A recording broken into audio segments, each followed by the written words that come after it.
Hello YouTubers, and today I'm going to be reviewing this, which is a Dapol Dalek action figure.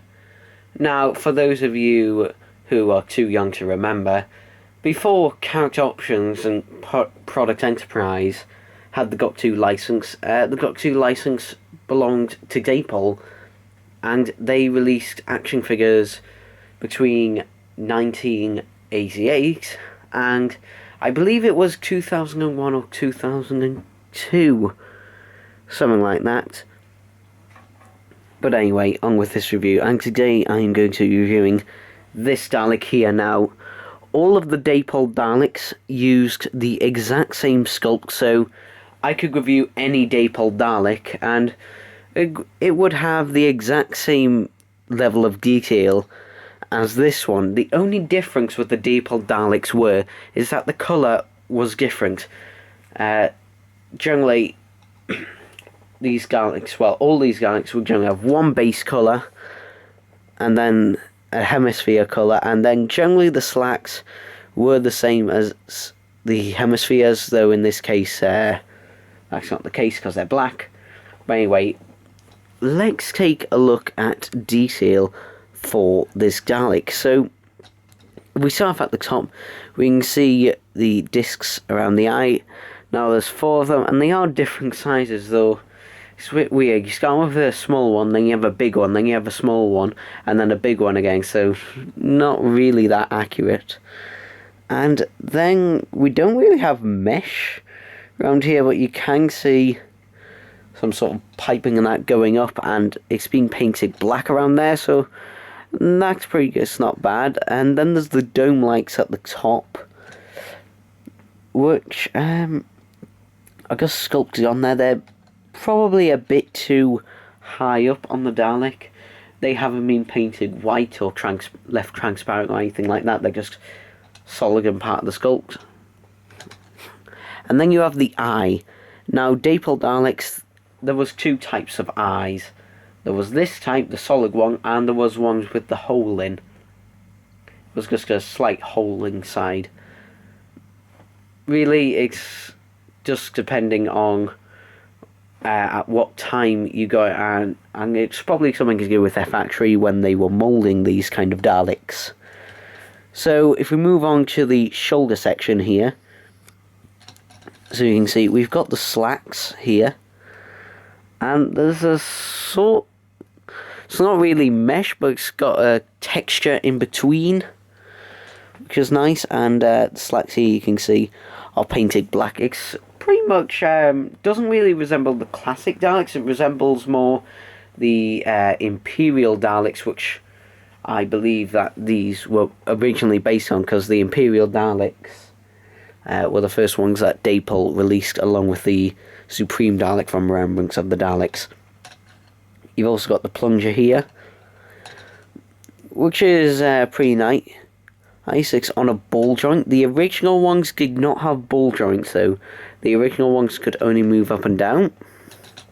And you've got the exterminator gun, and unlike Product Enterprise, this is just completely straight. There's no discs in between there. There's no circle in the middle, although on the 60s Daleks there was no circle in the middle, so that's fine. Though if you notice the front of this Dalek, which a lot of people make fun of, it sort of looks like the Dalek is pregnant. Yeah. Then you've got the hemispheres, which are pretty flat, actually. I mean, from here they doesn't look too bad, but if you compare it to the side, they just look really, really flat, and they should be a lot rounder, but they are actually a correct blue. The slacks, I don't know where they've got that idea from, and this guy should technically be silver rather than this sort of off-grey white colour. Well, probably some kind of greyish colour. And then you've got the fender, which is also this greyish plastic, which should be black. Again, Dapol Daleks weren't really, most of them weren't actually based on actual Daleks. They were just random colours that Dapol put together.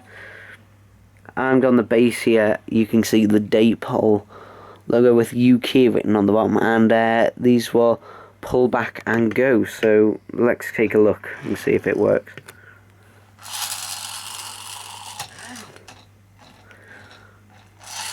Okay, you can hear it go there. It might not work on my laptop. Let's just try back here.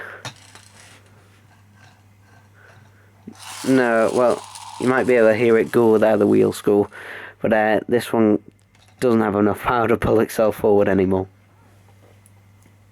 So in terms of articulation, well, the eye stalk can move up and down, just like any other Dalek.